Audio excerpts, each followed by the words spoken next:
Hello dear students, কি হ'ব সকলোৰে মই আপোনালোকৰ গণিত শিক্ষক কৃষ্ণ কুমাৰ দাসে সমূহ এছনি পৰিয়ালৰ ফালৰ পৰা সকলোকে পুনৰবাৰ স্বাগতম জনাইছো ইতিমধ্যে আমি মেথছৰ 11টা ক্লাস অৰ্থাৎ 11টা ক্লাস সম্পন্ন কৰিছো আৰু আজি আমি 12 নম্বৰ ক্লাছত আহি উপস্থিত হৈছো লাষ্ট ক্লাছতো আমি যে সম্ভাব্য ধৰণৰ প্ৰশ্ন উত্তৰ অৰ্থাৎ most probable type question discuss কৰিছিলো তাৰে আমি প্ৰি বোৰ্ডৰ মৰিগাঁও তিনিচুকীয়া আৰু নলবাৰী ডিস্ট্ৰিক্টৰ প্ৰথম পাঁচটাকে এমসিকিউ আমি ডিসকাস কৰিছিলো যেহেতু আমাৰ এটা এমসিকিউ সিৰিজ চলি আছে আৰু এই সিৰিজত আমি যিমান পাৰো এমসিকিউ খিনি প্ৰেক্টিস কৰি আছো যাতে আহিব লগা যে এইচএসসি এক্সামিনেশন তাতে যেনেকুৱা ধৰণৰ এমসিকিউ হওক আপোনালোকে যাতে কৰি আহিব পাৰে আৰু এটা কথা আমি কেৱল এমসিকিউটো কৰি থৈ দিয়া নাই তাৰ লগত জড়িত যিসমূহ বিষয় বা টপিক হয় সেই টপিকসমূহ আমি অতি ভালদৰে ডিসকাস কৰি গৈছো আজি এই ক্লাছত আমি কি কৰিম এই তিনিখন ডিস্ট্ৰিক্টৰ প্ৰথম পাঁচটাৰ এমসিকিউ আমি লাষ্ট ক্লাছত ডিসকাস কৰিছিলো তাৰ পিছৰ পাঁচটা এমসিকিউ আজি আমি এইটো ক্লাছত ডিসকাস কৰিম যাতে আমি এইটো ট্ৰেন্ড গম পাও যে এই তিনিখন ডিস্ট্ৰিক্ট চাই হলেও যে কেনেকুৱা ধৰণৰ এমসিকিউ এতিয়ালৈকে আহি আছে বা আমি ধৰিব পাৰো যে কেনেকুৱা ধৰণৰ এমসিকিউ আহিব পাৰে আমি ইতিমধ্যে প্ৰিভিয়াস ইয়াৰ কোৱেশ্চন অৰ্থাৎ 2024 বৰ্ষৰ আগৰ বা 25 বৰ্ষৰ আগৰ বা 24 23 21 বৰ্ষ 20 বৰ্ষ 19 18 বৰ্ষ গোটেইখিনি বৰ্ষৰে প্ৰায়খিনি এমসিকিউ আমি ডিসকাস কৰিছো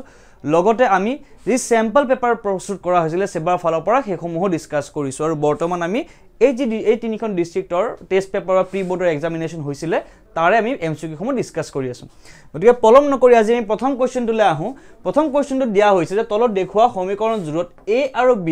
অজ্ঞাত ধ্ৰুৱক যদি আমাক দুটা সমীকৰণ দিয়া হৈছে প্ৰথম সমীকৰণটো কি 3ax + 4y = -2 নেক্সট সমীকৰণটো কি দিয়া আছে 2x + by = 14 যদি -3 আৰু 4 প্ৰদত্ত সমীকৰণ জোৰৰ সমাধান হয় তেন্তে a আৰু b ৰ মান কি হ'ব এই যে a আৰু b তো অজ্ঞাত ধ্ৰুৱক আমি যেটো ধ্ৰুৱকৰ মানটো নাজানো সেই অজ্ঞাত ধ্ৰুৱকটোৰ মান আমাক উলিয়াব দিয়া হৈছে প্ৰথম যেটো সমীকৰণ দিয়া আছে আমি প্ৰথমতে হেতু চাই লওঁ প্ৰথম সমীকৰণ জোৰত আমাক কোৱা হৈছে যে সমীকৰণ জোৰৰ সমাধান কি হয় -3 আৰু 4 অৰ্থাৎ এই দুইটা সমীকৰণত আমি x ৰ ভ্যালু -3 লিখিব পাৰো আৰু 4 ৰ ভ্যালু আমি কি y ৰ ভ্যালু আমি কি লিখিব পাৰো 4 লিখিব পাৰো গতিকে পলম নকৰি আমি কি কৰিম এই যেটো ইকুৱেচন 3a x ৰ জাগাত আমি কি বহুৱাম -3 3a * -3 + 4 * y ৰ জাগাত আমি কি বহুৱাম 4 যেহেতু এটো কি বুলি কয় x এটো কোৱা হয় y গতিকে আমি -3 আৰু 4 সেই হিচাপে বহুৱাই গৈছো একেবাৰে সহজ 4 * 4 = -2 ঠিক আছে অৰ্থাৎ আমি এটো যদি সলভ কৰো আমি কি পাম 3 * 3 -3 অৰ্থাৎ -3a + 4 * 4 16 = -2 অৰ্থাৎ -9a = -18 কাৰণ 16 টো ফালে প্লাস হৈ আছে হুফালে গলে কি হ'ব মাইনাস হৈ যাব অৰ্থাৎ a মাইনাস কেনসেল হ'ব a মানে হ'ব 18/9 অৰ্থাৎ a ভ্যালু পাম আমি কিমান 2 একেবাৰে সহজ আমি a ভ্যালু কিমান পালো 2 পালো নেক্সট এবাৰ আমি কি কৰিম সেম আমাক a ভ্যালুটো লাগা আছে আমি a ভ্যালু পালো কিমান a ভ্যালু হল 2 এতিয়া আমাক কি লাগে b ৰ ভ্যালুটো লাগে তাৰ কাৰণে কি কৰিম আমি নেক্সট ইকুৱেচনটোত x আৰু y ৰ মান বহুৱাই দিম x ৰ মান কিমান দিয়া আছে -3 অৰ্থাৎ 2 * -3 plus b into 4 is equals to 14 এই ইকুৱেচনটো যদি সলভ কৰো আমি কি পাম ইয়াৰ পৰা এই যেটো b এই b ৰ মানটো পাই যাম গতিকে আমি লিখিব পাৰো 2 * -3 মানে কিমান -6 plus 4b is equals to 14 -6 টো যদি হুফালে গুছি যায় হেতু কি হৈ যাব পজিটিভ হৈ যাব প্লাস হৈ যাব অৰ্থাৎ আমি কি পাম 4b is equals to 20 কাৰণ কি 14 + 6 is equals to 20 একেবাৰে সহজ এটা আমি কি পাম b is equal to 20/4 that is equals to 5 অৰ্থাৎ b ৰ মান আমি কিমান পালো 5 a ৰ মান আমি কিমান পালো a অৰ্থাৎ আমাৰ কাৰেক্ট অপচন কোনটো হ'ব a is equals to 2 কোন কেটা অপচনত a is equals to 2 আছে প্ৰথম অপচনটো অৰ্থাৎ b is equal to 5 ও দিয়া আছে গটিকে কারেক্ট অপশন কি হয় first option that is a এর ভ্যালু আমি কিমান পালো 2 পালো b এর ভ্যালু কিমান 5 পালো আমি গটেখিনি সলভ কৰি কিমান পালো a = 2 b = 5 একেবাৰে সহজ আমাক সমাধানটো দিয়া আছে সমাধান মানে কি হে সমীকৰণটো x আৰু y ৰ মানটো দিয়া আছে আমি কেৱল মানসমূহ বহুৱাই যি অজ্ঞাত ধ্ৰুৱক উলিয়াব দিয়া আছে তাৰ মানখিনি আমি উলিয়াই লৈছো নেক্সট কোৱেশ্চনলৈ গৈছো ax + 2y = 9 আৰু 3x + by = 18 সমীকৰণ জোৰে সমান্তৰাল ৰেখা উপস্থাপন কৰে য'ত a আৰু b অখণ্ড সংখ্যা যদি পুনৰবাৰ আমি এটা প্ৰশ্নলৈ আহি পৰিছো য'ত সমান্তৰাল ৰেখা বা অদ্বিতীয় সমাধান এনেকুৱা ধৰণৰ আমি টাৰ্মছ কিছুমান পাইছো আমি জানো যদি ৰেখা দুডাল কি হয় সমান্তৰাল হয় তেতিয়া হলে তাৰ শৰ্তটো কি আছিল a1/a2 = b1/b2 ঠিক আছে অৰ্থাৎ আমি জানো যদি দুডাল ৰেখা যিকোনো ৰেখা এই দৰে কি হয় সমান্তৰাল হয় সমান্তৰাল ৰেখা হলে আমি তাৰ ইকুৱেশনটো কি বুলি লিখি অৰ্থাৎ তাৰে আমি যেটো লাষ্ট ক্লাছত ডিসকাস কৰিছিলো আমি শৰ্তটো কন্ডিশনটো কি হিচাপে পাইছিলো a1/a2 = b1/b2 is not = c1/c2 এতিয়া সমান্তৰাল ৰেখা মানে আমি এই কন্ডিশনটো পাইছিলো এতিয়া কি কৈছে আমাক দুটা ইকুৱেশন দিয়া আছে ইকুৱেশন কেটা কি হয় ax + 2y = 9 আৰু এটা ইকুৱেশন কি দিয়া আছে 3x + by = 18 ইয়াতে এটো হৈ গল আমাৰ a1 এটো হৈ গল a2 এটো হৈ গল b1 এটো কি b2 একেবাৰে সহজ এতিয়া এই যেটো কন্ডিশন a1/a2 = b1/b2 এইখিনি আমি কি কৰিম ইয়াতে কেৱল ভ্যালু খিনি পুট কৰি দিম ভ্যালু পুট কৰাৰ পিছত আমি কি পাম a1/a2 = b1/b2 অৰ্থাৎ a1 মানে a a2 মানে 3 অৰ্থাৎ a/3 = b1 মানে 2 b1 মানে 2 b2 মানে এতে b বুলি দিয়া আছে অৰ্থাৎ b এইখিনি যদি সৰল কৰো আমি কি পাম a ক্ৰস মাল্টিপ্লিকেশন কৰিলে a * b that is ab is equals to 3 * 2 that is 6 অৰ্থাৎ 6 অৰ্থাৎ আমি কি পালো ab = 6 এটো শর্ত হ'ব লাগিব এতিয়া আমি চাম যে কোনটো অপচনত এটো দিয়া আছে প্ৰথম অপচনত a = b দিয়া আছে এটো নহয় নেক্সট দিয়া আছে 3a = 2b এটো নহয় কিন্তু আমি শেষৰ অপচনটো চাও ab = 6 এটো কাৰেক্ট অপচন অৰ্থাৎ ab মানে কিমান 6 ab ৰ পূৰণফল আমি 6 পালো গতিকে এটো আমাৰ কন্ডিশন আমি এই কন্ডিশন কেটা মনত ৰাখিব লাগিব একেবাৰে সহজ আমি কেৱল ভ্যালু খিনি বহুৱাইছো এটো কোৱেশ্চন কৰোতে আমি তো চাব লাগিব যে a1 মানে কি a2 মানে কি b1 মানে কি b2 মানে কি আৰু সমান্তৰাল ৰেখা কৈছে নে অদ্বিতীয় সমাধান থকা কথা কৈছে নে সেই ৰেখা দুডাল মিলি যোৱা বুলি কৈছে সেই হিচাপে আমি কন্ডিশন সমূহ প্ৰয়োগ কৰিব লাগিব আৰু এনেকুৱা ধৰণৰ কোৱেশ্চন প্ৰিভিয়াস ইয়াৰ কোৱেশ্চনটো আমি কৰিছো লগতে স্যাম্পল পেপাৰ যেটা ডিসকাশন কৰি আছিলো তাতেও কৰিছো গতিকে আশা কৰো শিক্ষাৰ্থীসকল আপোনালোকৰ বাবে এনেকুৱা ধৰণৰ কোৱেশ্চন একেবাৰে পৰিচিত আমি নেক্সট কোৱেশ্চনলৈ গৈছো এজন ছাত্ৰই 3x² - 10x - 8 = 0 ৰ মধ্যপদ বিভাজন কৰিবলৈ তলত দিয়া ধৰণে চেষ্টা কৰিছে অৰ্থাৎ 3x² - 10x - 8 = 0 ৰ মধ্যমপদ বিভাজন কৰিবলৈ চেষ্টা কৰা হৈছে য'ত এজন ষ্টুডেন্টে ফাৰ্স্ট স্টেপটো লিখি ললে সোপান মানে স্টেপৰ কথা কোৱা হৈছে যে 3x² - 10x - 8 লিখি ললে নেক্সট স্টেপত ষ্টুডেন্টে কি বুলি লিখিছে 3x² - mx + nx - 8 = 0 এতিয়া এই যেটো কোৱেশ্চন ইয়াতে আমাক খুদিছে এই যে m আৰু এই n এই m n ৰ মান কিমান হ'ব আমাক কিছুমান অপচন দিয়া আছে সেই হিচাপে আমি এটো সলভ কৰিব লাগিব এতিয়া এটো কোৱেশ্চন সলভ কৰিবলৈ প্ৰথমতে আমি কি কৰিব লাগিব এই ইকুৱেশনটোৰ মধ্যপদ বিভাজন আমি নিজে কৰি চাব লাগিব আমি কি দৰে কৰো মই তলত লিখিছো যেহেতু 3x² -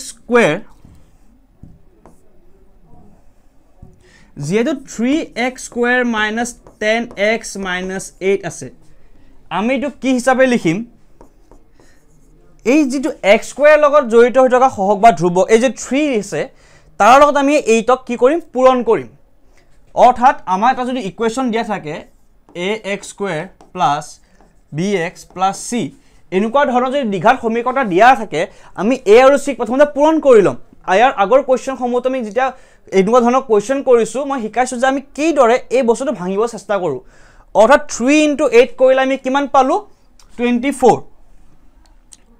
অৰ্থাৎ 3 * 8 কৰিলে আমি কিমান পালো 24 এতিয়া 24 আমি উৎপাদক সমূহ লব লাগিব আৰু এই দৰে লব লাগিব যাতে সেই উৎপাদক দুটা যোগ বিয়োগ কৰিলে আমি কিমান পাও -10 পাও অৰ্থাৎ 24ক মই দুটা যদি উৎপাদকৰ হিচাপত লিখো এটা 12 এটা 2 হ'ব হয় বহুত কেইটা উৎপাদক আছে 3 8 আছে বা আমি 3 8 আছে বা আমি কিন্তু 12 আৰু 2 টো কিয় চুজ কৰিছো কিয়নো 12 আৰু 2 ৰ মাজত আমি বিয়োগ কৰিলে আমি কি পাম 10x পাম অৰ্থাৎ 10 পাম যে 12 - 2 কৰিলে আমি কিমান পাম 10 পাম গতিকে আমাক যেটো মিড টার্মটো লাগা আছে যেটো -10 লাগা আছে হেতু টার্ম আমি এই দুটা পদৰ ভিতৰত কিবাটা হাল হলনি কৰিলা পাম কিন্তু কেনেকুৱা ধৰণৰ হাল হলনি কৰিম হেতু চাবলৈ আমি গম পাব লাগিব যে ইয়াতে কি আছে -8 -3 লগত -8 পূৰণ কৰিলে কিমান পাম -24 অৰ্থাৎ এই 12 আৰু 2 কোনোবাটা পদ কি হ'ব লাগিব মাইনাস হ'ব লাগিব হেখিনি লাগে আমি বুজি পালো এটা কোনটো পদ মাইনাস হ'ব লাগিব হেতু চাবলৈ আমি চাব লাগিব যে হেতু চাবলৈ আমি গম পাব লাগিব যে এই টার্মটো পজিটিভ হৈ আছে নে নেগেটিভ যদি এই সমীকৰণটো ভালদৰে মন দি চাই 3x² - 10x হৈ আছে কি হৈ আছে মাইনাস চিন এটা আছে অৰ্থাৎ 12 আৰু 2 মই যদি 2 ৰ আগত মাইনাস দিও 12 - 2 হলে +10 হ'ব কিন্তু ঠিক একেদৰে মই যদি -12 লিখো আৰু -12 ৰ লগত যদি +2 কৰো তেতিয়া হলে আমি -10 পাম অৰ্থাৎ -12 + 2 কৰিলে আমি মাইনাসে প্লাসে মাইনাস হ'ব 12 - 2 কিমান 10 কিন্তু যেহেতু ডাঙৰ সংখ্যাত অকল মাইনাস আছে এটো কিমান হ'ব आंसर -10 গতিকে এই যেটো ইকুৱেচন আছে 3x² -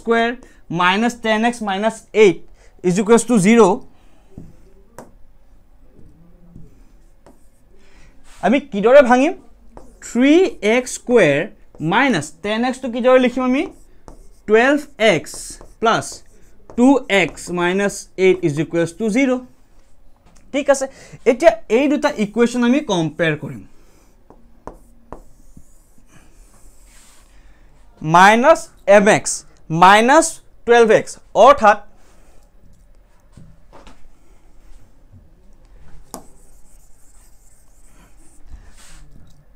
আমি পালো -12 = -m কাৰণ এটা -mx আছে এফালে -12x আছে অৰ্থাৎ -12 = -m আমি লিখিব পাৰো মাইনাস কেনসেল হয় আমি 12 মানে কিমান পাম m অৰ্থাৎ m ৰ ভ্যালু আমি কিমান পাম 12 ঠিক একেদৰে +nx + 2x অৰ্থাৎ আমি m ৰ মান কিমান পাম n ৰ মান আমি 2 পাম অৰ্থাৎ m = 12 আৰু n = 2 গতিকে কোনটো অপচন কাৰেক্ট হ'ব option number A is correct যত আপোনালোকৰ এই অপচনটোত m = 12 বুলি কোৱা আছে n = 2 বুলি কোৱা আছে একেবাৰে সহজ আশা কৰো এই কোৱেশ্চনটো বুজি পাইছে কাৰণ আমি একো কৰা নাই কেৱল আমি ইকুৱেচন কেটা কম্পেয়াৰ কৰিছো আমি নেক্সট কোৱেশ্চনলৈ গৈছো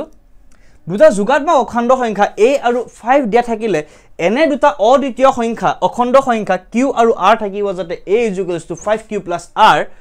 যত আমাক কিছুমান কন্ডিশন খুদিছে যে r ৰ ৰেঞ্জটো কিমান হ'ব এই কোৱেশ্চনটো কৰিবলৈ আমি হেল্প লব পাৰো ইউক্লিডছ ডিভিজন লেমা অৰ্থাৎ ইউক্লিডৰ যি বিভাজন প্ৰমেয়িকা আছিল আমাৰ আমি জানো যে a = bq + r আৰু r ৰ ৰেঞ্জটো আমি কিমান জানো যে r টো হয়তো 0 হ'ব পাৰে বা 0 তকৈ ডাঙৰ হ'ব পাৰে কিন্তু ই বিটকে কি হ'ব সৰু হ'ব সেই কনসেপ্টটো আমি এটা ইউজ কৰো ইয়াতে দিয়া আছে কি a = 5q + r এতিয়া ইয়াতে b মানে কিমান হৈ আছে 5 হৈ আছে a মানে a হৈ আছে অৰ্থাৎ আমি কেৱল এই ৰেঞ্জটো ওলাব লাগে ফৰ্মুলা মতে ৰেঞ্জটো কি হ'ব r টো হয়তো 0 ৰ সমান হ'ব নাইবা কি 5 তকৈ সৰু হ'ব এটোৱে হ'ল আমাৰ এই কোৱেশ্চনটোৰ এনসাৰ গতিকে কোনটো অপচন কাৰেক্ট হ'ব অপচন নম্বৰ সি কাৰেক্ট হ'ব কাৰণ ফাৰ্স্ট অপচনত দুইফালে ইকুৱেল চিন আছে অপচন নম্বৰ বি 0 তকৈ ডাঙৰ বুলি কোৱা হৈছে এই ইকুৱেল চিনটো নাই গতিকে এই দুটা অপচন কেনসেল হ'ব অপচন নম্বৰ ডি 5 ৰ সমান বা বি ৰ সমান হ'ব পাৰে বুলি কৈছে যেটো নহব গতিকে অপচন নম্বৰ সি অৰ্থাৎ 4 কাৰেক্ট অপচন হ'ব অপচন নম্বৰ সি যত r ৰ ৰেঞ্জটো কি হ'ব হয়তো হি 0 হ'ব পাৰে নাইবা 5 তকৈ সৰু আমাক দিয়া আছিল এই ইকুৱেচনটো যে 5q + r আৰু কোৱা হৈছে দুটা যোগাত্মক অখণ্ড সংখ্যা a আৰু 5 দিয়া আছে এই ইকুৱেচনটো হয়তো a = bq + r এই ফৰ্মুলাটো সকলো মনত ৰাখিব ইয়াৰ পৰা আমি প্ৰিভিয়াস ইয়াৰ কোৱেশ্চনটো কিছুমান কোৱেশ্চন দেখিবলৈ পাইছো যেখিনি আমি অলৰেডি কৰি আহিছো আৰু টেষ্ট প্ৰি বৰ্ডতো আহি গৈছে আৰু স্যাম্পল পেপাৰটো দিয়া আছিল গতিকে আশা কৰো যে এই সমূহ ফৰ্মুলা সকলোৱে যাতে মনত ৰাখে তেতিয়া এনেকুৱা ধৰণৰ কোৱেশ্চন কৰিবলৈ একেবাৰে কম সময় আমাৰ লাগিব আৰু আমি যিমান কম সময়ৰ ভিতৰত বহুত কোৱেশ্চন আমি কৰিব পাৰো আমি ৰিভিজনৰ কাৰণে অৰ্থাৎ কোৱেশ্চন পেপাৰখন কমপ্লিট কৰি এবাৰ নিজৰ পেপাৰখন ৰিভাইজ দিবলৈ টাইম পাম গতিকে আমাৰ এম ইটো হ'ব লাগিব যে কম সময়ৰ ভিতৰত গোটেই অংকখিনি কিদৰে শুদ্ধকৈ কৰি আহিব পাৰি নেক্সট কোৱেশ্চনলৈ আমি গৈছো যদি cos θ = 2/3 দিয়া আছে আমাক কৈছে cos θ = 2/3 তেনেহলে 2 sec square theta plus 2 tan square theta minus 7 or মান কিমান হ'ব খুদিছে এটা cos theta = 2/3 পৰা আমি লিখিব পাৰো কি sec theta মানে কি 1 cos theta 1 cos theta মানে কি 1/2/3 অৰ্থাৎ 1/2/3 যাক আমি 3/2 বুলি কব পাৰো অৰ্থাৎ sec theta ভ্যালু কিমান হ'ল 3/2 এতিয়া আমি যেটা ট্ৰিগোনোমেট্ৰিক এমসিকিউ খিনি কৰি আছিল বা ট্ৰিগোনোমেট্ৰিক কথা যেটা ডিসকাস কৰি আছিল আমি কিছুমান ফৰ্মুলা পঢ়িছিল কিছুমান আইডেন্টিটিজ পঢ়িছিল তাতে এটা আইডেন্টিটি আছিল যে tan square theta plus 1 is equals to sec square theta এই আইডেন্টিটিটো আমাৰ আছিল সেই আইডেন্টিটিটো যদি আমি ইউজ কৰো ইয়াৰ পৰা আমি tan square theta ভ্যালুটো কিমান পাম tan square theta is equals to sec square theta minus 1 ঠিক আছে এই ফৰ্মুলাটো আমি এতে পুট কৰিম যি tan square theta আছে tan square theta জায়গাত আমি এই sec square theta minus 1 টো বহুৱাই দিম তাৰ পিছত আমাৰ কোৱেশ্চনটো হৈ পৰিব একেবাৰে সহজ অৰ্থাৎ 2 sec square theta plus 2 into sec square theta minus 1 minus 7 এটু যদি ফাৰ্দাৰ সিম্পলিফাই বা আমি সৰল কৰো আমি পাম 2 sec square theta plus 2 sec square theta minus 2 minus 7 অৰ্থাৎ আমি এটো কি কৰিলো যে 2 to সময় আমি এটা দুইটা টাৰ্মলৈ পূৰণ কৰিলো 2 into sec square theta in আৰু minus 1 ৰ লগত 2 টো মাল্টিপ্লাই কৰিছো হেইভাবে 2 into minus 1 minus 2 হৈছে এতিয়া 2 sec square theta plus 2 sec square theta মানে কিমান পালো আমি 4 sec square theta minus 9 একেবাৰে সহজ এতিয়া 4 sec square theta sec theta আমি কিমান পাইছিলো sec theta আমি পাইছিলো 3/2 অৰ্থাৎ sec square theta কিমান হ'ব আমি দুইফালে কি কৰিম স্কয়াৰ কৰিলে আমি কিমান পাম 9/4 অৰ্থাৎ sec square theta মানে কিমান 9/4 এটা এই কোৱেশ্চনটোত 4 sec square theta ৰ জায়গাত আমি কি লিখিম 9/4 অৰ্থাৎ 4 into 9/4 minus 9 এটা এই 4 আৰু এই 4 টো কি হ'ব কেনসেল আউট হৈ আমি পালো কি 9 minus 9 অৰ্থাৎ এনসাৰটো কি হ'ব 0 9 minus 9 অৰ্থাৎ এনসাৰটো আমাৰ কি পাম আমি 0 গতিকে কারেক্ট অপশন কোনটো হ'ব option number see that is 0 একেবাৰে সহজ কিন্তু এই কোৱেশ্চনটো প্ৰথমতে দেখি হয়তো বহুত টান পাব পাৰে যে 2 sec square theta plus 2 tan square theta অৰ্থাৎ আমি এটা আমাক cos theta মান দিয়া আছে বহুতে cos theta পৰা sin theta মান ওলাব তাৰ পৰা tan theta মান ওলাব তাৰ tan square theta মান ওলাব ইমান আমি নাযাওৱে কিয় আমি কি ইউজ কৰিম এই ফৰ্মুলাস সমূহ আমি কি ইউজ কৰিম ট্ৰিগোনোমেট্ৰিক আইডেন্টিটিজ সমূহ যিখিনি আমি জানো যে কোনটো tan square theta plus 1 is equal to sec square theta তাৰ পৰা আমি tan square theta ৰ ফৰ্মুলাটো উলিয়াই লম পুনৰ sec theta তো আমি জানো 1 cos theta সেই হিচাপে মান সমূহ বহু আমি কি পাম এই ইকুৱেশ্যন এই যেটো সমীকৰণ বা ইকুৱেশ্যন আমাক দিয়া আছিল এই ট্ৰিগোনোমেট্ৰিক ইকুৱেশ্যনৰ মান আমি কিমান পাম 0 আৰু যাৰ কাৰেক্ট অপশন কোনটো হ'ব সি আহা কৰো আপোনালোকে কোৱেশ্চনটো ভালদৰে বুজি পাইছে আমি নেক্সট কোৱেশ্চনলৈ যাও আৰু এনেকুৱা ধৰণৰ কোৱেশ্চনত যে কিবা ডাউট থাকে আমাক নিশ্চয়কৈ কমেন্ট সেকশনত জনাব আমি নেক্সট ক্লাছত সেই ডাউটখিনি ক্লিয়াৰ কৰি দিম আমি নেক্সট কোৱেশ্চনলৈ যাও যে যিকোনো অখণ্ড সংখ্যা a যদি a equal to b cube plus r r হিত প্ৰকাশ কৰিব পাৰি তেন্তে b is equal to 3 বহুৱালে a r হি হ'ব অৰ্থাৎ আমাক খুদিছে if any integer a can be expressed in the form of a is equals to b cube plus r then putting b is equal to 3 a is the form of কি হ'ব পাৰে এতিয়া এই কোৱেশ্চনটো একেবাৰে সহজভাৱে আমি কৰিম কি হয় সহায় লম ইউক্লিডছ ডিভিজন লেমা অৰ্থাৎ ইউক্লিডৰ যি বিভাজন প্ৰমেয়িকা আছিল সেই যেটো ফৰ্মুলা আছিল আমি সেইটো ব্যৱহাৰ কৰিম আমি জানো a is equals to bq plus r হলে r ৰ ৰেঞ্জটো কিমান হ'ব হয়তো হি শূন্য হ'ব পাৰে বা হি বিটকে সৰু হ'ব আমাক কোৱেশ্চনত কৈছে কি এই যেটো a is equal to bq plus r আছে আমি কি কৰি দিম b is equals to 3 বহুৱাই দিম অৰ্থাৎ এই ইকুৱেশ্যনটো আমি কি বহুৱাম b is equals to 3 বহুৱাম অৰ্থাৎ a is equals to 3q plus r ইয়ালৈকে সকলোৱে বুজি পালে নেক্সট ষ্টেপত আমি কি চাম আমাক খুদিছে যে তলৰ কোন এই কেটাৰ ভিতৰত কোনটো কাৰেক্ট হ'ব এতিয়া যেহেতু b ৰ ভ্যালু কিমান 3 অৰ্থাৎ এই কোৱেশ্চনটোত r ৰ মান কি হ'ব পাৰে r 3 কে সৰু আৰু শূন্য বা শূন্যতকৈ ডাঙৰ হ'ব পাৰে অৰ্থাৎ r ৰ ভ্যালু কি হ'ব শূন্য হ'ব পাৰে 1 হ'ব পাৰে 2 হ'ব পাৰে যদি r ৰ ভ্যালু শূন্য হয় আমি কি পাম যদি r ৰ ভ্যালু শূন্য হয় আমি এই r ৰ জায়গাত কি 0 বহুৱাম তেতিয়া আমি a কি পাই যাম 3q আৰু a কি হ'ব পাৰে a হ'ব পাৰে 3q r ৰ জায়গাত আমি 1 বহুৱাম অৰ্থাৎ 3q plus 1 আৰু কি হ'ব পাৰে r ৰ ভ্যালু 2 হ'ব পাৰে 2 বহুৱালে আমি কি পাম a is equals to 3q plus 2 অৰ্থাৎ r ৰ ভ্যালু অৰ্থাৎ a ৰ value a equal to 3q হ'ব পাৰে a2 হ'ব পাৰে a is equals to 3q plus 1 হ'ব পাৰে অৰ্থাৎ সেকেন্ডটো হ'ব পাৰে next to a is equals to 3q plus 2 অৰ্থাৎ এই 3 নম্বৰটো হ'ব পাৰে that is 3q plus 2 এতিয়া আমাক খুদিছে যে তলৰ এই তিনটা ভিতৰত আমাক এই অপচন কেটা দিয়া হৈছে প্ৰথম অপচনটো কোৱা হৈছে যে অকল 1 বা 2 হ'ব পাৰে কৈছে কি অকল অৰ্থাৎ এই অপচনটোৰ মতে কেৱল এই দুটাহে হয় এটো নহয় কিন্তু আমি কি এটোটো পাইছো যে r ৰ জায়গাত আমি যদি অৰ্থাৎ 0 1 2 বহুৱাও r ৰ ভ্যালুটো 2 হ'ব পাৰে কাৰণ a b ৰ ভ্যালু কিমান দি আছে 3 b ৰ ভ্যালু কিমান দি আছে 3 3 কে সৰু হ'ব লাগে 2 হ'ব পাৰে গটিকে এটো নহব 1 বা 3 এটো নহব 3 বা 2 বা 3 এটো নহব 1 2 বা 3 এইটো অপচন আমাৰ কাৰেক্ট হ'ব option number D is correct that 1 2 3 তিনিটাই হ'ব পাৰে 3q হ'ব পাৰে 3q plus 1 হ'ব পাৰে 3q plus 2 হ'ব পাৰে কাৰণ b ৰ মানটো 3 দিয়া আছে r ৰ ৰেঞ্জটো কি হ'ব 0 বা 0তকৈ ডাঙৰ আৰু 3তকৈ সৰু আশা কৰি কোৱেশ্চনটো সকলে বুজি পাইছে একেবাৰে সহজ নেক্সট কোৱেশ্চনলৈ আমি গৈছো চিত্ৰত দিয়া লেখটোৱে বহুপদ y = px ৰ শূন্যৰ সংখ্যা হ'ব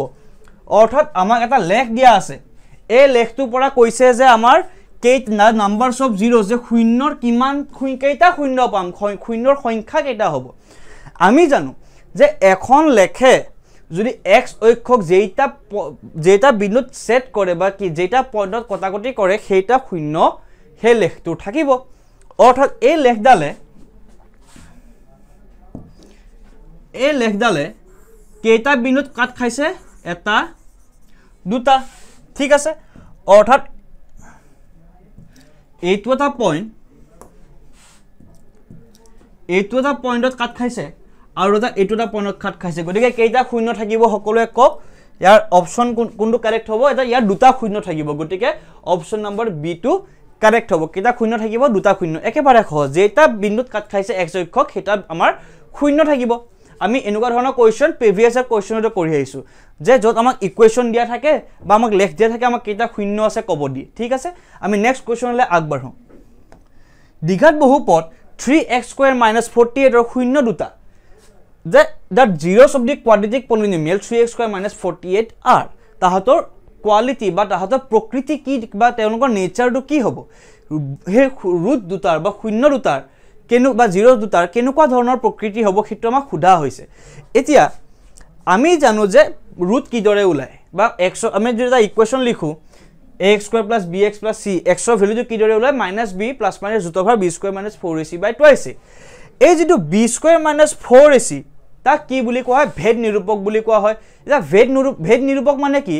কে ভেদ নিৰূপকৰ সংখ্যাটো যদি শূন্যতকৈ ডাঙৰ হয় আমি ক'ব পাৰিম যে দুটা স্পষ্ট আৰু ভিন্ন বাস্তৱ মূল আছে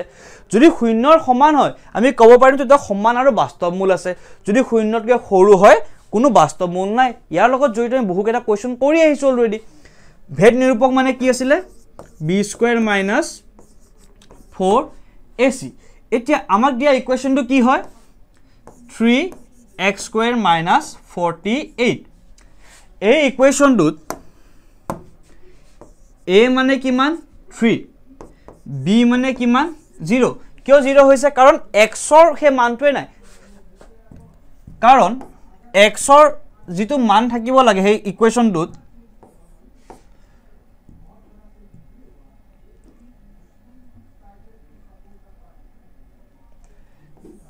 হে x ৰ যেটো মান থাকিব লাগে অৰ্থাৎ ইকুৱেশ্যন কি ধৰণৰ হয় ax² + bx + c এতিয়া এই bx টাৰ্মটোৱে নাই অৰ্থাৎ এই b ৰ মানটো কি হ'ব লাগিব 0 হ'ব লাগিব কাৰণ 0 লগত x পূৰণ কৰিলে হে পদটো কি হৈ যাব 0 হৈ যাব হে টাৰ্মটো 0 হৈ যাব গতিকে b ৰ ভ্যালু কিমান 0 নেক্সট c ৰ মান কিমান পাইছো -48 এটা কি কৰিব লাগে এই যিখিনি ভ্যালুজ হয় এই ভ্যালুজ খিনি এই যে ভেদ নিৰূপক b² - 4ac আমি বহুৱাই দিব লাগে বহুৱাই দিয়াৰ ফলত আমি কি পাম b জাগাত আমি কিমান বহুৱাম 0 অৰ্থাৎ 0² - 4 * 3 * -48 অৰ্থাৎ -48 ইয়াৰ ভ্যালু তোমাৰ মানটো কিমান পাম a মাইনাস অৰ্থাৎ মাইনাসে প্লাস হৈ যাব 12 * 48 = 12 লগত 48 আমি পূৰণ কৰিব লাগিব কিন্তু আমি পূৰণ নকৰিলে আমি ক'ব পাৰিম যে ইয়াৰ মানটো কি ধৰণৰ ধৰণৰ হ'ব কাৰণ কিয় পজিটিভ হয় আৰু শূন্যতকৈ ডাঙৰে হ'ব আমি ক'ব পাৰো আমি যিয়ে মান পাম 12 লগত 48 পূৰণ কৰিলে যেহেতু মাইনাস চিন নাই মাইনাস চিন নথকাৰ ফলত হেতু কি হ'ব শূন্যতকৈ ডাঙৰে হ'ব 12 পূৰণ 48 কি হ'ব এটো শূন্যতকৈ ডাঙৰে হ'ব আৰু আমি জানো যে যেতিয়া শূন্যতকৈ ডাঙৰ হয় b² - 4ac দুটা স্পষ্ট আৰু ভিন্ন বাস্তৱ মূল থাকে এটা আমি অপচন কেটা চাম সমান মূল সমান জানো হ'ব সমানটো নহয় কি হ'ব বাস্তৱ নহয় বুলি দিয়া আছে অপচন নম্বৰ c ইটো নহয় নিৰ্ণয় কৰিব নোৱাৰি বুলি কৈছে এটো নহয় গতিকে অপচন নম্বৰ b হ'ব যে অসমান অসমান মানে কি ভিন্ন মূল আছে ভিন্ন শূন্য অৰ্থাৎ যেটো সমীকৰণ আছে সেই সমীকৰণৰ যেটো মূল হ'ব সেই মূলটো কি হ'ব বাস্তৱ হ'ব আৰু ভিন্ন বা স্পষ্ট হ'ব আমাক কোৱা যে অসমান অৰ্থাৎ আনইকুৱেল অৰ্থাৎ option number b will be correct কাৰণ যেটো আমি ভেদ নিৰূপক কৰি পালো ভেদ নিৰূপকটো কি শূন্যতকৈ ডাঙৰ আৰু শূন্যতকৈ ডাঙৰ হোৱা ফলত আমি কি ক'ব পাৰো যে যেটো মূল হ'ব হেতু কি হয় ভিন্ন বা অসমান হ'ব আহা কৰো এই কোৱেশ্চনটো বুজি পাইছে আমি নেক্সট কোৱেশ্চনলৈ আগবাঢ়ো সমীকৰণ x = 5 আৰু y = 5 এ প্ৰতিনিধিত্ব কৰা ৰেখা দুডালে কি দৰে কটাকটি কৰিব আমাক সুধিছে আমি জানো প্ৰথমতে আমি লেখডাল আঁকি লৈছো তাৰ পিছত আমাক কোৱা হৈছে যে x = 5 y = 5 এ কি দৰে কটাকটি কৰে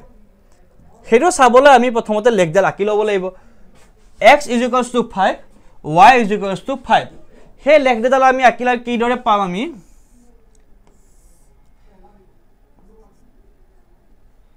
এটো এটা 5 অৰ্থাৎ x = 5 আৰু y = 5 এ কি কৰিব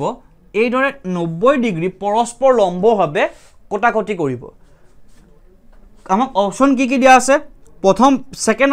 যেটো আমি লাষ্টৰ পৰা চাই যাম লাষ্টৰ অপচন দিছে মিলি যায় কোইনসাইড তো নকৰে কাৰণ দুইটা বেলেগ বেলেগ মানত দিয়া আছে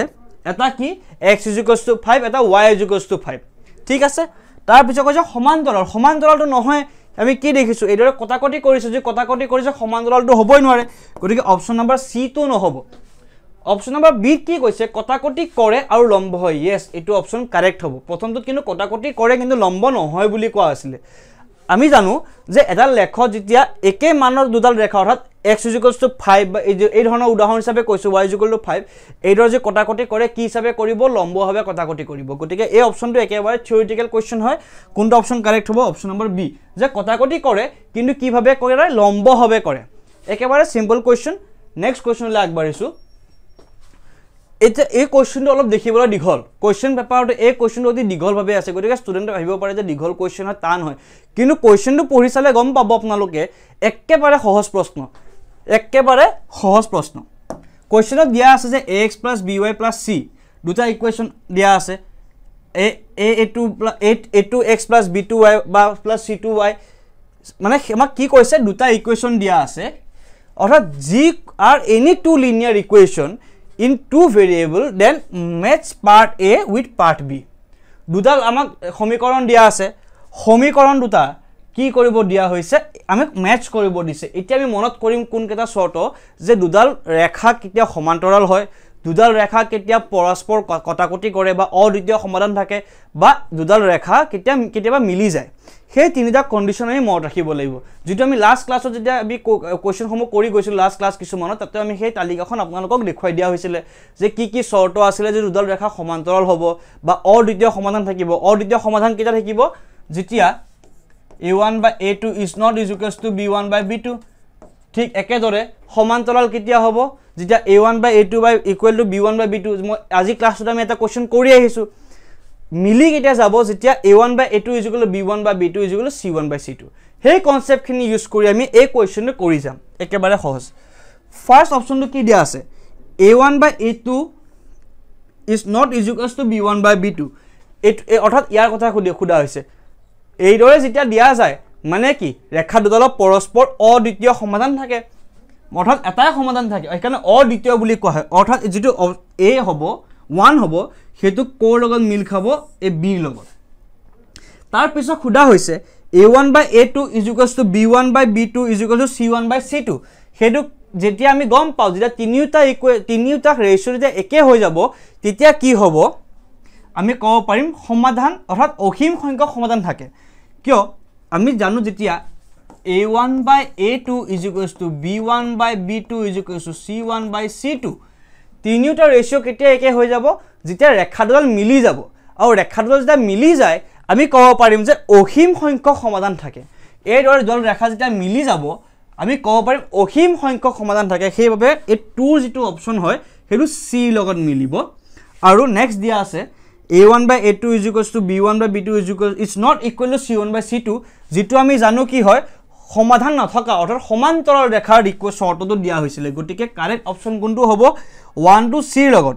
এতিয়া আমি অপচন কেটা অতি কেয়াৰফুলি চাব লাগিব কাৰণ এনেকুৱা ক্ষেত্ৰত কি হয় যেটো কোৱেশ্চনটো দীঘল অপচনটো আমি ভালদৰে আমি লক্ষ্য কৰিব লাগিব যে কোনটো অপচন কাৰেক্ট হয় 1 to কোৰ লগত মিলি আছে b লগত সো গতিকে আমি গম পাম যে এটো অপচনটো ইনকাৰেক্ট 1 to c লগত দি আছে এটো অপচন ইনকাৰেক্ট গতিকে c আৰু b ভিতৰ কোনবাটা কাৰেক্ট হ'ব নেক্সট 2 to কোৰ লগত মিলি আছে c লগত 2 to c লগত এই অপচন নম্বৰ b মিলাই থোৱা আছে গতিকে অপচন নম্বৰ b টো কি হ'ব কাৰেক্ট হ'ব এই ক্ষেত্ৰত সকলোৱে মনত ৰাখিব যে ফৰ্মুলা কেটা হয় লাগা হলে হেতু ট্ৰিগোনোমেট্ৰি আইডেন্টিটিছে হ'ব পাৰে নাইবা হুইন বা এই জুতা চলকৰ ৰৈখিক সমীকৰণ জোৰ চেপ্টাৰৰ এই যি তিনিটা কন্ডিশন অৰ্থাৎ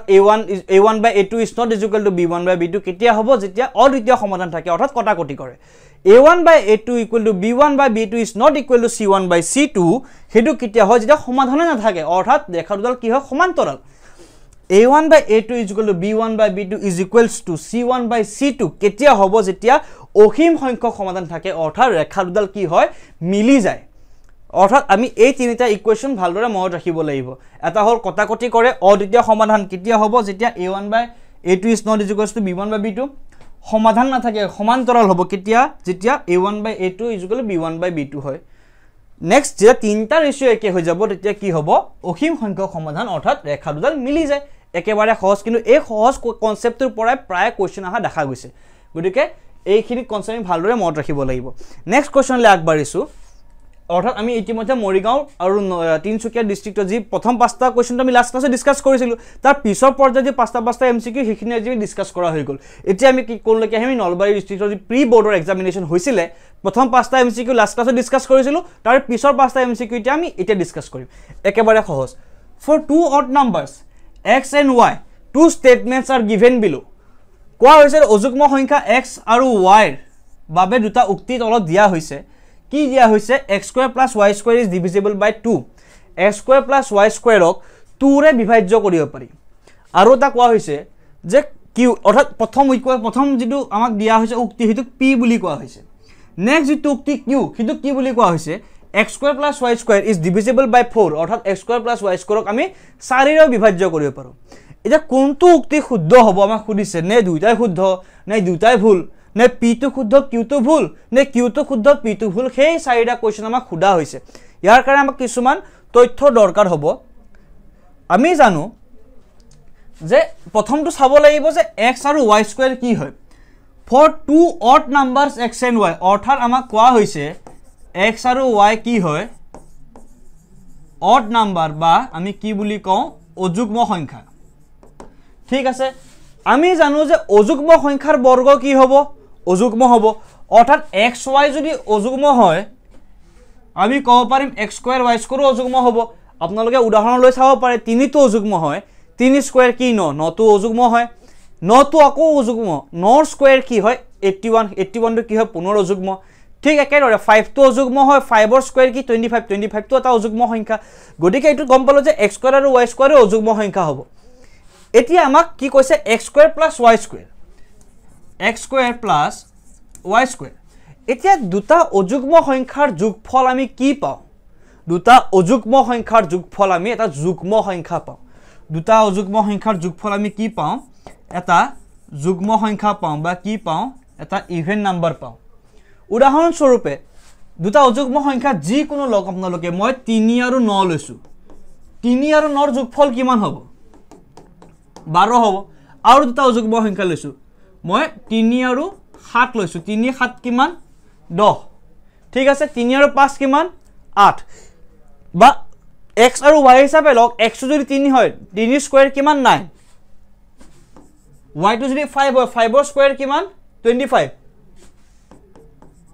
25 plus 9 কিমান 34 কি হয় যুগ্ম সংখ্যা গতিকে প্ৰথম উক্তিটো শুদ্ধ হ'বই যে x square plus y square divisible by 2 কিয় যদি যুগ্ম হয় সেইটো দুইৰে তো হৰণ হ'বই লাগিব 34 হওক 12 হওক 10 হওক কি হয় দুইৰা বিভাজ্য হ'বই গতিকে প্ৰথম উক্তিটো শুদ্ধ লজিক্যালি চাব গলে এটা সেকেন্ড উক্তিটো কি হ'ব সেইটো আমি যদি গম পাই যাও আমাৰ কোৱেশ্চনটো হৈ যাব তাৰ বাবে আমি যদি এটাও যদি উদাহৰণ লব পাৰো জিতুৰ বাবে এই Q option Q Jitu statement ভুল হৈ যায় আমি যেটা ক'ব পাৰিম যে কিউ অপচন কিউ স্টেটমেন্টটো ভুল মই এটা উদাহৰণ লৈছো আপোনালোকে যি কোনো উদাহৰণ লব পাৰে ধৰা হল মই 1 লৈছো আৰু 3 লৈছো বাট নালাগে মই 3 লৈছো আৰু 4 লৈছো যি কোনো উদাহৰণ আপোনালোকে লওক 3 স্কয়াৰ প্লাস 3 স্কয়াৰ মানে কিমান 9 4 স্কয়াৰ মানে কিমান 16 অৰ্থাৎ 9 যোগ 16 আমি কিমান পালো 9 ৰ লগত 16 যোগ কৰিলে 25 না সৰি ভুলিছে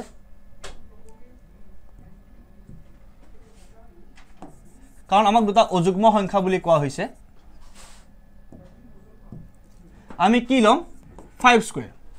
এতিয়া 3 square plus 5 square 3 square plus 5 square কৰিলে আমি কিমান পাম 9 প্লাস 25 9 প্লাস 25 কৰিলে আমি কিমান পাম 34 এতিয়া 34 টো 2 ৰে বিভাজ্য হয় কাৰণ কিয় যুগ্ম সংখ্যা হয় কিন্তু 34 ক আমি 4 ৰে বিভাজ্য 4 ৰে হৰণ কৰিব পাৰো নেকি 4 8 গুণ কিমান 32 আমাৰ ভাগশেষ কিমান থাকি যাব 2 গতিকে 4 ৰে আমি বিভাজ্য কৰিব নোৱাৰো গতিকে কিউ স্টেটমেন্টটো কি ৰং হয় ফাৰ্স্ট স্টেটমেন্ট আমি গম পালো যে x square plus y square যুগ্ম হয় কাৰণে 2 ৰে বিভাজ্য হ'ব এটো একদম লজিক্যালি কাৰেক্ট কিন্তু সেকেন্ড অপশনটো সেকেন্ড যেটো স্টেটমেন্ট দিয়া আছিল x square plus y square is divisible by 4 আমি এটা উদাহৰণ লৈ চালো একদম সৰু উদাহৰণ সেই উদাহৰণত আমি ভুল বুলি প্ৰমাণিত হৈ গলো যে 3 স্কয়াৰ প্লাস 5 স্কয়াৰ 3 স্কয়াৰ মানে 9 5 স্কয়াৰ মানে 25 25 ৰ লগত 9 যোগ কৰিলে আমি কিমান পাওঁ 34 34 ক যদি 4 ৰে হৰণ কৰো আমি কি ভাগশেষ 2 পাই যাও যেহত অৰ্থাৎ 4 ৰে আমি 34 ৰ হৰণ কৰিব নোৱাৰো গতিকে কিউ স্টেটমেন্টটো কি ভুল হ'ব অৰ্থাৎ p and q both are true এটো তো অপশন নহব এটো কারেক্ট নহব p and q both are false দুইটা তো ফলস নহয় p is true q is false এটো correct option p is false এটো অপশন আকৌ কারেক্ট ইনকারেক্ট অর্থাৎ অপশন নাম্বার c তো কি হয় কারেক্ট হয় জুনে কৈছে যে p তো শুদ্ধ p is true q is কি false p শুদ্ধ q অশুদ্ধ একেবাৰে সহজ কেৱল আমি অকমান লজিক লগা আমি কৰি চাব লাগিব অংকটো যে 2 ৰে বিভাজ্য হয় কিন্তু 2 ৰে বিভাজ্য হলে 4 ৰে বিভাজ্য নহবও পাৰে কিছুমান সংখ্যা আছে যিসমূহ 2 ৰে বিভাজ্য হ'ব যিসমূহ যুগ্ম কিন্তু প্ৰত্যেকটো যুগ্ম সংখ্যাটো 4 ৰে বিভাজ্য নহয় গতিকে আমি সেইদৰে কৰি চাব পাৰো ঠিক আছে আশা কৰো সকলোৱে বুজি পাইছে নেক্সট কোৱেশ্চনলে যাও which of the following is to be multiplied to 6 to the power n to end with 0 অৰ্থাৎ আমাক কোৱা হৈছে 6 to the power n এটা দিয়া আছে ইয়াৰ লগত আমি কি পূৰণ কৰিম যাতে আমি যেটো সংখ্যা পাম সেই সংখ্যাটো কিহেৰে শেষ হ'ব শূন্যৰে শেষ হ'ব আমাক সেইটো কৈ থোৱা আছে এতিয়া এই কোৱেশ্চনটো কৰিবলৈ আমি এটো মন কৰিব লাগিব যে 6 ইনটু কিবা এটা কৰিলে আমি কি পাব লাগিব আমি 10 টু দি পাৱাৰ কিবা পাব লাগিব অৰ্থাৎ 6 আমি কি দৰে লিখিব পাৰো 2 into 3 to the power n to the power n into এতিয়া এই 2 টু দি পাৱাৰ n বা 3 টু দি পাৱাৰ n বা 6 ক আমি কি হিচাপে লিখিব পাৰো এই n কেটাও যদি মই পাহৰি যাওঁ আমি 2 ইনটু 3 লিখিব পাৰো 6 ক এতিয়া এই 3 এই সংখ্যাটোক যদি আমি 10 ৰ অৰ্থাৎ 10 ৰ কিয় 10 ৰ শেষৰ ফালে কি থাকে শূন্য থাকে গতিকে আমি হে পূৰণ ফলটো শূন্যৰে শেষ কৰিব বিচাৰিছো সেইভাবে আমি কি কৰিম ইয়াৰ লগত চাম যে আমি কি পূৰণ কৰিলে সংখ্যাটো 10 ৰ লগে আমি লৈ যাব পাৰো 2 লগত কি পূৰণ কৰিব পাৰো আমি 5 গতিকে কাৰেক্ট অপচন কোনটো হ'ব আমি 5 পূৰণ কৰিলে এটা সংখ্যা পাম যেটো কি হ'ব শূন্যৰে শেষ হ'ব গতিকে কাৰেক্ট অপচন কোনটো হ'ব option number see that is আমাৰ এই যেটো আমি যেটো 6 টু দি পাৱাৰ n আছে তাক আমি 5 এৰে পূৰণ কৰিব লাগিব একেবাৰে সহজ ধৰা হল 2 to the power n into 3 to the power n লিখিব পাৰে যি হক n ৰ ভ্যালু যি কোনো হ'ব পাৰে n ৰ ভ্যালু 1 হ'ব পাৰে যদি মই 1 বুলি ধৰি লৈ এটা एग्जांपल বুলি দেখাও n টো যদি মই 1 বুলি ধৰু 2 ইনটু 3 ইনটু 5 ঠিক আছে 2 লগত 5 পূৰণ কৰিলে 10 10 ইনটু 3 কিমান হৈ যাব 30 এটা গম পালে সাগে সকলো যে কিয় আমি 10 কৰিব বিচাৰি আছিল পুনৰ মই যদি 2 টু মই 2 সৰি n টু যদি মই 2 বুলি কনসিডাৰ কৰো অৰ্থাৎ 2 into 2 into 3 to the power n মানে 9 ইনটু 5 এটো কৰিলে আমি কিমান পাম পুনৰ 2 ইনটু 5 10 10 ইনটু 2 20 20 ইনটু 9 180 কিহেৰে শেষ হৈছে এইবিলাক সংখ্যা শূন্যৰে শেষ হৈছে সেইভাবে আমি এই সংখ্যাটোৰ এটা পূৰণ ফল হিচাপে 10 ক লিখিব বিচাৰি আছিল সেইভাবে 2 থাকাৰ কাৰণে আমি 5 এৰে পূৰণ কৰিছো একেবাৰে সহজ প্ৰশ্ন আশা কৰো বুজি পাইছে সি অপচনটো কাৰেক্ট হয় নেক্সট অপচনলৈ আমি গৈছো ইয়াতে খুদা হৈছে পাই মাইনাস 22/7 এটা কি ধৰণৰ সংখ্যা হয় ই এটা ৰেশনাল নাম্বাৰ এটা ইৰেশনাল নাম্বাৰ অৰ্থাৎ পৰিমেয় সংখ্যা নে অপৰিমেয় সংখ্যা নে যুগ্ম সংখ্যা নে অযুগ্ম সংখ্যা এতিয়া এই পাইটো কি হয় অপৰিমেয় সংখ্যা আৰু আমি পাইছিলো যে অপৰিমেয় সংখ্যাৰ লগত যদি পৰিমেয় সংখ্যাটা যোগ বিয়োগ আমি কৰো আমি কি পাম অপৰিমেয় সংখ্যাই পাম অৰ্থাৎ যেটো পাই মাইনাস 22/7 দিয়া আছে অৰ্থাৎ পাইটো কি হয় তা অপৰিমেয় সংখ্যা এটো জিয়ে হক কিন্তু পাই অপৰিমেয় সংখ্যাৰ লগত যোগ বিয়োগ কৰিলে বা পৰিমেয় সংখ্যাৰ যোগ বিয়োগ কৰিলে আমি কি পাও পুনৰ এটা অপৰিমেয় সংখ্যা পাম অৰ্থাৎ 13 ৰ কাৰেক্ট অপচন কোনটো হ'ব অপচন নম্বৰ বি একেবাৰে সহজ কোৱেশ্চন আশা কৰো সকলোৱে বুজি পাইছে ইৰেশনাল নাম্বাৰ অৰ্থাৎ অপৰিমেয় সংখ্যা কাৰণ কিয় পাইটো নিজে এটা অপৰিমেয় সংখ্যা আৰু অপৰিমেয় সংখ্যাৰ লগত যদি মই পৰিমেয় সংখ্যাটা যোগ বা বিয়োগ কৰো আমি কি পাম পুনৰ এটা অপৰিমেয় সংখ্যাই পাম একেবাৰে সহজ কথা একেবাৰে সহজ প্ৰশ্ন আশা কৰো সকলোৱে বুজি পাইছে নেক্সট কোৱেশ্চনলৈ যাম number of decimal places in the decimal expansion of 34/8 34/8 দশমিক বিস্তৃতিত কেইটা দশমিক স্থান আছে আমাৰ হেতু খুদা হৈছে এনেকুৱা ধৰণৰ প্ৰশ্ন আহিলে আমি কি কৰিম প্ৰথমতে 34/8 টো এই দৰে লিখি লম এই দৰে লিখাৰ পিছত আমি সেই সংখ্যাটোক লঘিষ্ঠ আকাৰলৈ আমি লৈ যাবলৈ চেষ্টা কৰিম যাতে আমি এটো জানো যে আমি ইয়াতে 2 to the power n into 5 to the power n আৰহিত লৈ যাব লাগিব তাৰ বাবে আমি কি কৰিলম প্ৰথমতে লঘিষ্ঠ আকাৰলৈ লৈ যাম লঘিষ্ঠ আকাৰলৈ নিবলৈ আমি প্ৰথমতে 2 ৰে বিভাজ্য কৰো দুই ফালে হৰ আৰু লবক দুইটাকে 2 ৰে বিভাজ্য কৰো অৰ্থাৎ কিমান পাম 17/4 17/4 এতিয়া 17/4 যে আছে এই 17 ক এই একেদৰে লিখি 4 ক কিদৰে লিখিব পাৰো আমি 2 স্কয়াৰ এতিয়া এটা 2 হাইয়েস্ট মাত্ৰা কিমান বা 2 পাৱাৰ কিমান আছে 2 এতিয়া আমি গতিকে আমি গম পাম যে যেহেতু হাইয়েস্ট পাৱাৰ 2 হৈ আছে কেইটা দশমিক বিস্তৃতি থাকিব আতে দুটা দশমিক বিস্তৃতি থাকিব ইয়াৰ লগত জড়িত প্ৰশ্ন আমি আগতে কৰি আছো একেবাৰে সহজ অৰ্থাৎ তলৰ যেটো হৰ আছে বা যেটো আমাৰ তলৰ যেটো সংখ্যা তাক আমি 2 to the power n into 5 to the power n আৰহি লিখি লব লাগিব তা n আৰু m ৰ যেটো গৰিষ্ঠ হ'ব যেটো আটকে ডাঙৰ হ'ব যেটো সৰ্বাধিক মাত্ৰা হ'ব হিমানটা দশমিক বিস্তৃতি আমি দশমিক স্থানৰ পিছত পাম আশা কৰো একেবাৰে বুজি পাইছা সহজ आंसर 2 টু দি পাৱাৰ 2 থাকাৰ কাৰণে অৰ্থাৎ 2 স্কয়াৰ হোৱাৰ বাবে আমি ক'ব পাৰো যে দশমিক বিস্তৃতি কেটা থাকিব দুটা থাকিব একেবাৰে সহজ প্ৰশ্ন আশা কৰোঁ সকলোৱে বুজি পাইছে নেক্সট কোৱেশ্চনলৈ আহিছোঁ ফৰ দ্য নাম্বাৰ 120.120 12000 কিমান হয় কি হয় আচলতে আমাক সুধিছে যে পৰিমেয় হ'ব নে অপৰিমেয় হ'ব পৰিমেয় হ'ব নে হৰটো 2m * 5n হ'ব অপৰিমেয় হ'ব নে ওপৰৰ এটাও নহ'ব এই কোৱেশ্চনটো কৰাৰ আগতে আমি এইটো চাই ল'ব লাগিব সকলোৱে মোক কওক এই কোৱেশ্চনটো নিৰৱধি অৰ্থাৎ এই যেটো নাম্বাৰ আছে এই যে টাৰ্মিনেটিং নে নন টাৰ্মিনেটিং অৰ্থাৎ সমাপ্তি আছে নে অৰ্থাৎ সমাপ্তি আমাৰ নাই আমি কি কম এটো যেটো যিমান সংখ্যাটো আমাক যদি ডট ডট ডট ডট দিলে হয় বা আমাক যদি ইয়াৰ সংখ্যাটোৰ পৰা 12 বুলি দিলে হয় আমি কলো হয় যে এটো নন টাৰ্মিনেটিং হয় অৰ্থাৎ সেই সংখ্যাটো শেষ হোৱা নাই সেই সংখ্যাটো আৰু আছে দশমিকৰ পিছত কিন্তু যেহেতু আমাৰ একো দিয়া হোৱা নাই ডটো দিয়া হোৱা নাই বা 12 দিয়া হোৱা নাই আমি তো সংখ্যাটো কি বুলি কম টাৰ্মিনেটিং নাম্বাৰ অৰ্থাৎ সমাপ্তি ঘটিছে সংখ্যাটোৰ এতিয়া আমি চাব লাগিব 120.120 সেই সংখ্যাটো আমি গম পালো কি হয় পৰিমেয় সংখ্যা হয় অপৰিমেয় সংখ্যাটো নহয় এটা পৰিমেয় সংখ্যা কিয় হয় দশমিকৰ পিছত তাৰ শেষ আছে তাৰ বাবে এটো কি হয় পৰিমেয় সংখ্যা হয় তাক আমি p/q আৰহি লিখিব পাৰো এতিয়া সকলো মনত কৰকচোন আমাৰ আৰহিটো কি আছিল p/q যদি হয় q যদি হৰ হয় হৰটোক আমি কি হিচাপে লিখিব পাৰো q ক আমি 2 to the power n into 5 to the power m আৰহি লিখিব পাৰো কিন্তু ইয়াতে অলপমান বেলেগকে দিয়া হৈছে বা 2 to the power m বা 5 to the power n একে কথা হেতু পাৱাৰত থাকিব কিন্তু কোৱেশ্চনত কি দিয়া আছে twice m into 5n কোৱা হৈছে twice m into 5n আৰহিৰ হ'ব বা নহয় এটা বহুত ষ্টুডেন্টে এটো ভাবি লব যে twice m এটো 2 to the power m into 5 to the power n ৰ কথা কোৱা হৈছে গটিকে এটো আমাক প্ৰিন্টিং মিস্টেক হ'ব পাৰে গটিকে অপচন নম্বৰ এ টো কাৰেক্ট হ'ব কাৰণ আমি জানো যে এই যেটো সংখ্যাটো পাইছো সংখ্যাটো আমি এটো গম পাই গলো যে পৰিমেয় হ'ব কিয় পৰিমেয় হ'ব কাৰণ টাৰ্মিনেটিং অৰ্থাৎ সেই সংখ্যাটোৰ শেষ আছে সংখ্যাটোক আমি কি কৰিব পাৰো p/q আৰহি লিখিব পাৰো এতিয়া p/q আৰহি লিখিলে q যেটো হৰ হে হৰটো আমি কি হিচাপে লিখিব পাৰো 2 to the power m into 5 to the power n okay কোৱেশ্চনত যেটো m n ৰ কথা কোৱা আছে মই এটো ইন্টাৰচেঞ্জ কৰি দিছো কিন্তু কথাটো একেটাই 2 to the power m into 5 to the power n এতিয়া বহুত ষ্টুডেন্টে ভাবিব যে যেহেতু প্ৰথম অপচনটো পৰিমেয় আৰু হৰটো twice m into 5n আৰহিৰ কোৱা হৈছে গৰিকে বহুতে ফাৰ্স্ট অপচনটো টিক কৰি আহিব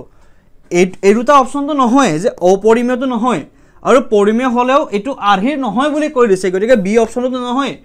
কনফিউজন কোনটো অপচনৰ ক্ষেত্ৰত হ'ব এ আৰু ডিৰ ক্ষেত্ৰত কিন্তু এটা কথা ডি দিয়া আছে যে ওপৰৰ এটাও নহয় কি জানি জি গৰাকী কি জানি জুনে কোৱেশ্চন পেপাৰখন সেট কৰি বা ঠিক কৰিছে তেও আমাৰ হে নলেজটো চেক কৰি আছে যে twice m into 5n হ'ব নে 5 to the power n হ'ব নে নাই যে তেওঁলোকে যদি twice m into 5n লিখি দিয়ে হেতু বহুতে শুদ্ধ কৰি হেতু বহুতে শুদ্ধ টিক কৰি থৈব কিন্তু যেতিয়ালৈকে আমাৰ কো গম পোৱা না যায় যে সেই অপচনটো মিসপ্ৰিন্ট হৈছে আমি কোনটো অপচন টিক কৰিম যে ওপৰৰ এটাও নহয় কিয় যদি পৰিমেয় হয় আমি কি হিচাপে লিখিব লাগিব 2 to the power m into 5 to the power n কোৱেশ্চনত কি দি থোৱা আছে twice m into 5 to the power 5 into n twice m 2 লগত m টো পূৰণ হৈ আছে কোৱেশ্চনত এই দৰে দিয়া আছে 2m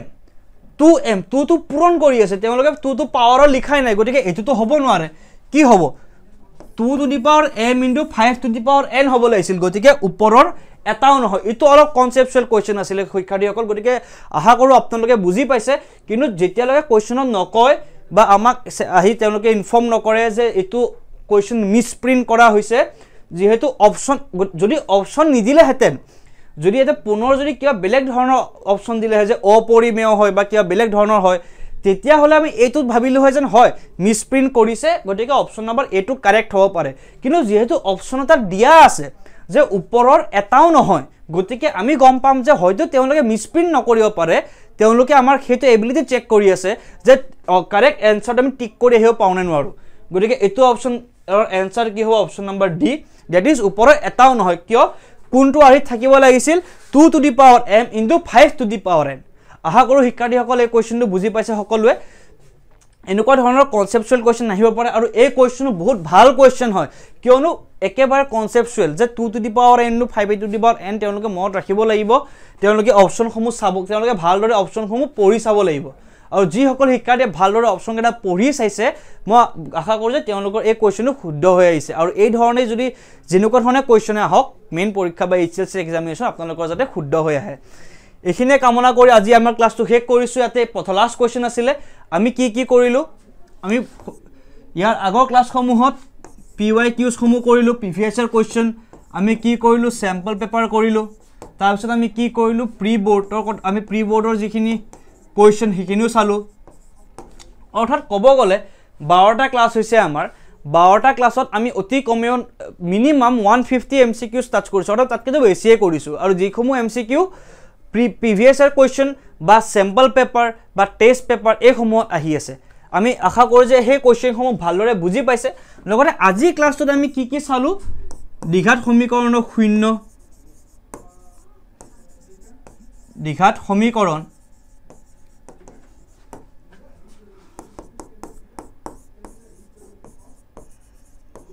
ত্ৰিকোণমিতি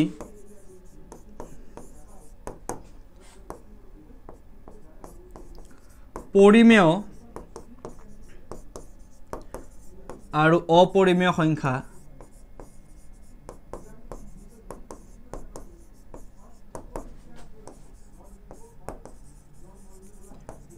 আৰু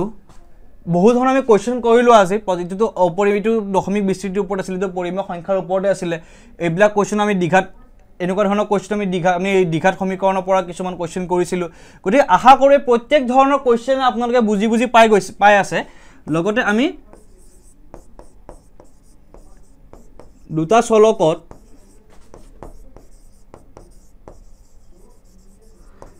ৰৈখিক সমীকৰণযোৰৰ প্ৰশ্ন আলোচনা কৰিছোঁ অৰ্থাৎ আমি গম পাইছোঁ যে এনেকুৱা ধৰণৰ টপিকৰ পৰা কুৱেশ্যন প্ৰায় আহি আছে লাষ্ট ক্লাছতো আমি যি MCQ কৰিছিলোঁ সেইসমূহো প্ৰি বৰ্ডছৰ কুৱেশ্যন আছিলে তাতেও দ্বিঘাত সমীকৰণ দুটা চলকত ৰৈখিক সমীকৰণযোৰ ত্ৰিকোণমিতি বা অপৰিমেয় পৰিমেয় সংখ্যাৰ লগত জড়িত প্ৰশ্ন প্ৰায় আহি আছিলে সম্ভাৱিত প্ৰশ্ন আমি লাষ্ট ক্লাছত কৰিছিলোঁ অৰ্থাৎ